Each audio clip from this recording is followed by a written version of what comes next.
world map, there's a missing continent, made of servers, cables, and virtual interactions. An invisible land, and yet, this is where we now live. I crossed this threshold, searching the motifs that drive imagination.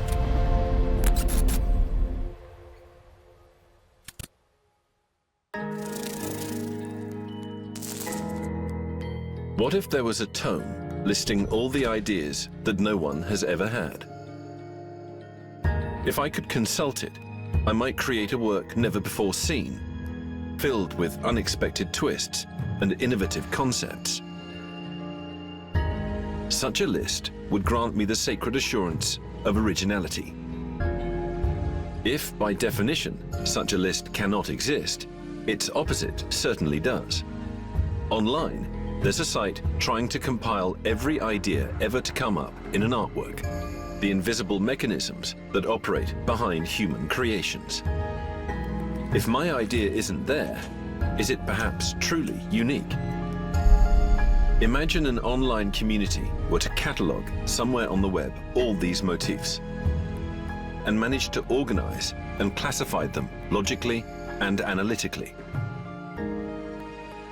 Imagine no longer, as this website really exists. It's called TV Tropes, and it has an inventory that has haunted me since I laid eyes on it. My own quest for innovative ideas didn't appear overnight. My desire to create took time to emerge. For instance, there was a time in my life when I hadn't yet seen a single film. I can't recall if the first was Donkey Skin or The Never-Ending Story. But what is certain is that there was a first film. I watched it with no references, with no knowledge of what a film even was. Whatever its quality, the film was the first stone, the first leaf in my cinephile's herbarium. This first viewing is memorable. Without realizing it, we discover a whole visual and story grammar, a pile of motifs that fit like Lego pieces and are called tropes. A trope here is a narrative element, a storytelling tool that allows us to build stories that viewers, even unconsciously, can recognize and cling to as they dive into a plot. Tropes are everywhere, in every work, and today it's almost impossible to create something without them. The moment I saw my second film, then a third, and so on, an invisible ranking began to form in my mind. And after years of consuming stories, I can now identify better the codes and dramatic threads of a narrative. I recognize the traits of heroes and villains, and I can often spot the borrowings and homages. But most importantly, I've seen my personal taste develop, what I like, what I find original or cliched. An inner catalogue that helps me develop a critical eye, a view about works, creating a treasure trove to share with those who also value these hidden mechanisms. Take The Never-Ending Story, the inner tale of young Bastian, who uncovers the secrets of an odd magical book. Its vision of imagination and the void lurking in it marked me deeply. But as a child, I didn't intellectualize about it. I simply loved it and had a few nightmares. But today, thanks to this site and its analytical tools called tropes, I can dissect the film into 1,000 ideas and concepts, linking them to other related works. It's full of motifs, tropes from other films that were made popular by The Never-Ending Story. Among them, the trope of the martyred young hero who overcomes his bullies, the magical book that takes you to an imaginary world, the wise old man sought for advice in a remote, hostile land, the partner who dies but returns at the end. That's only a tiny part. Add the ominous eyes that glow in darkness, a shapeless, devastating evil that lurks. Those powerful symbols I once thought unique as a child can actually be found in countless other creations, some as old as storytelling itself, offering as many versions as there are authors. Tropes have existed since humans began creating works, either visual or literary, but their conceptualization is recent. Their study became more widespread with the internet. As tropes highlight similarities between works, a site about them would, of course, encourage their analysis. Above all, the internet led to new cross-disciplinary tools and collective intelligence mechanisms that together enable this new vision of works in a much broader and easier way than before. Internet users show staggering computing, collecting, identifying, and analyzing skills the brain alone couldn't do, if only for lack of time. There's a beauty in seeing thousands of people embark on such a massive task for the mere joy of discourse and knowledge, without financial gain or even popularity, simply for uncovering a kind of creative matrix. The site, a niche at first, began by analyzing tropes in Buffy the Vampire Slayer. But soon, the internet expanded this tool to cover the entire spectrum of human creation. The site's name is a misnomer, as its scope extends far beyond television alone. Any medium where even a snippet of a story can be told may be included. While references to cinema are expected, you can find literary works in their broadest breadth, like novels and tales, role-playing game books, or choose-your-own-adventure and fan fiction. Everything is covered, not to mention manga, comics, and any other fictional medium. If internet hates a void, then it's for the best here. Some categories analyze tropes from many folkloric traditions, even those abound in myths and religious stories. Using this analytical framework, the rise of Jesus and the return of Artax, the never-ending story horse, share the same trope. The power of resurrection, of returning from death, has fascinated long before Jesus. And we've kept reinventing it ever since, from Snow White to Flash Gordon, including the try again that follows a game over. The site functions like a wiki. It is a collaborative site that uses a hyperlink-based structure, allowing to organize millions of entries logically and organically. This wiki operates as the perfect vessel for a hive mind, where hyperlinks act as neural connections. Despite its formal coldness, TV Tropes is a magical tome whose mission is to map our collective imagination. With a tone oscillating between irony and humor, and a critical approach to certain subjects, the site still offers a stunning archive, and above all, a new vision of artistic creations. The site changed my ideas about originality, guiding me to the hidden formulas behind a work. If it holds an elusive part of magic, it hides a complex mechanism with moving parts we can dismantle and analyze. But the site's also a great tool for exploring new worlds or for delving deeper into others. If, for example, you love films about cursed objects, you can search for works based on that specific trope and dig further. Despite the wonders it holds for deconstruction fans, this site is no easy quest. We risk dulling our sense of wonder. And do we even need to find out why something troubles or amazes us? We can love the mystery of a work, cherish its emotional impact, and refuse to discover the superb artifice that caused it. TV Tropes is like browsing a forbidden manual that shamelessly reveals the magician's secrets. This brings us to a crucial point. Tropes will appeal differently to the person creating art and the person viewing it. For the viewer, it's simpler. Identifying or recognizing tropes is a double-edged sword. A complex game emerges between film and audience. You must reward the viewer with a glimpse of what they expect, yet also surprise and defy their expectations. For example, in an exorcism film, I can expect some traditional motifs. I hope to discover how evil possessed the victim. Is it a traveling demon? A curse from an ancient artifact? A spell cast by an angry Satanist? As a seasoned viewer, I pay close attention to the first signs of possession. A scary voice change, a lost language suddenly spoken fluently. What color will the inevitable bodily fluids be? As for the priest who will recite the Roman Rite verses, what's his secret inner flaw that the demon will reveal?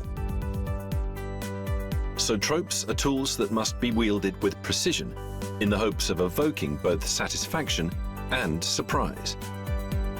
Audiences like to be seduced and bewildered, a tricky balance due to the constant risk of doing too much or too little. For the creators, tropes are different. Let's say I'm trying to make an exorcism film and I set about writing it. I rack my brains to find an angle, a premise, in front of a blank paper. The second I put a word on my paper, I'm putting my finger on a kind of invisible cog. Let's say I choose my main character, give them a name, age, job, and goal.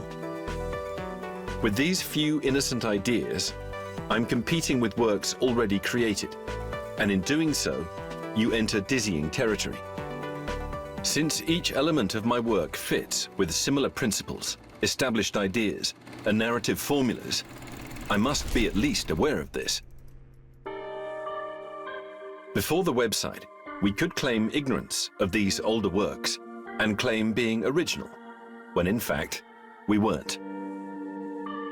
The creative context has changed with the internet. Works are now more accessible, viewers are more cultured, and they discuss, analyze, and critique.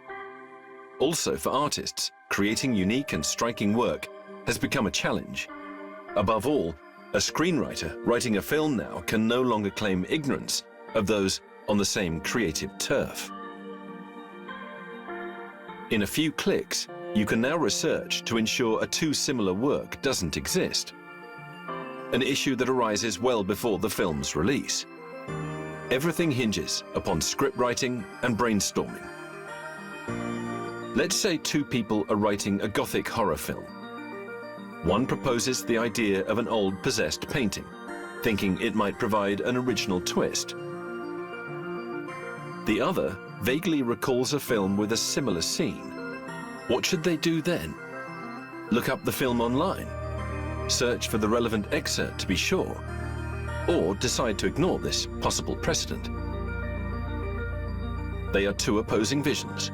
Should they watch them all to ensure uniqueness at the cost of their first intention? Or watch nothing and do it anyway, even if it means repeating it? It is a real dilemma for those trying to create.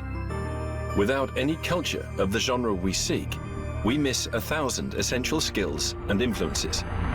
But conversely, if we decide to watch and know everything, we end up doing nothing, or perhaps we become discouraged. The words haunting and painting lead to many works that already use this motif, and to offer a somewhat original version, a basic understanding of previous works is key. Consulting TV Tropes reveals a frightening hurdle, as the multitude of works beneath it prove that very few ideas have never been explored. Now that film audiences are vocal online and critique quality and originality of works, there are screenwriters who play with this demanding audience. By skillfully using well-known tropes, we can add a twist, use irony, or even use the trope in an offbeat way. The wise public realizes the creator speaks to them through a second reading, intended only for experts, thus pleasing those familiar with tropes. Easter eggs, winks, and hidden references, a poster citing a film related to the plot. Everything is a chance to include a reference and homage to beloved works, or those you feel a connection with. Many artists consciously use tropes, establishing a richer relationship with fans, displaying a love for storytelling mechanics. It's now complex to create work that contains only new ideas, and so it is quite logical that we now have works aware of this fact and use it as an asset. Some, like Quentin Tarantino, based their work on revisiting works and tropes, making them their own. We know these directors obsess over tropes, but we don't criticize them for it. It's knowing the classics and using them well. It'd be sad to remake something poorly, not knowing a better version exists. Certain auteurs seek to elevate what already exists, and this undeniably leaves room for originality. TV Tropes offers two great insights: how absurdly rich and complex human creativity is, but perhaps one of the keys lies in reinvention. The best way to deconstruct what we have before us is with examples. This series you're watching right now didn't come from nowhere. It's the fruit of many influences and ideas that inspired us. We took their intrinsic richness, selected a cutting, and shaped it in our own way. This housing estate is a metaphor for the internet, where each house hides a specific theme. Our idea of an avatar in a virtual world came from The Matrix, Strange Days, and The 13th Floor, but the visual was based on the houses in the film Bavarian. Since we're in France and American houses feature a lot in cinema, we have designed houses truer to the suburban housing we know. We even drew references from real projects like Chevry 2. We embrace all these references.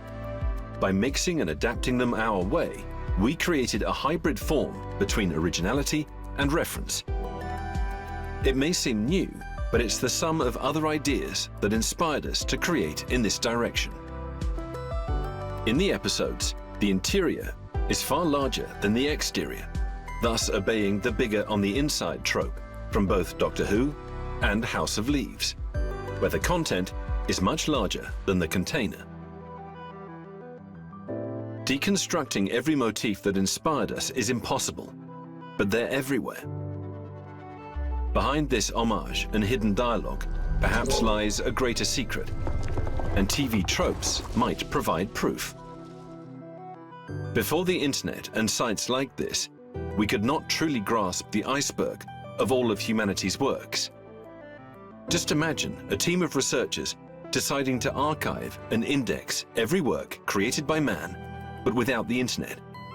It would take thousands of years and people to find, rediscover, read, and archive every work and its contents in a book. Virtually impossible. Now imagine a dematerialized, centralized site, allowing anyone, anywhere, anytime, to contribute to this encyclopedia. No need to find or read the book, since someone has already done so. The void will fill itself. Enthusiasts will archive. Experts will clarify. Grammarians will correct. We're extremely efficient, and maybe we lack the internet to fully appreciate it. TV Tropes is fun and fascinating, but it hides something else, that we may be reaching something stranger, more intriguing here. What if TV Tropes was the closest thing to represent our collective unconscious? The hundreds of ideas and motifs that recur and echo make us contemplate humanity's obsessions. We see the fascinating arcs, the great ideas we constantly reinvent as we move forward in time. This site reflects the internet's power, and we see new ideas in fashion, ideas on the rise, and ideas going out of fashion. All these ideas floating around were captured similarly by people from all eras unknown to each other. However, I don't think that ideas pre-exist in nature or come from benevolent muses or some kind of inspiration. Ideas are born and grow within us. The fact that ideas resonate with each other suggests that sites like TV Tropes tell something about our humanity. Unlike many concrete fields that often reach their limits, art and creativity truly know no boundaries. To see an archive that gathers all this richness and lays it before us evokes a unique emotion between admiration and pride for our humankind. I am so amazed by our ability to continually push the limit of how we travel through a world of complex sensations and emotions. Before this codex, I realized just how unique our species is, capable of collectively imagining all kinds of memorable heavens and hells. The site is a map of our imagination, and for me, the most amazing creation, even though it's immaterial. It's the mental palace of our humanity, and I hope to lose myself in it for many years to come.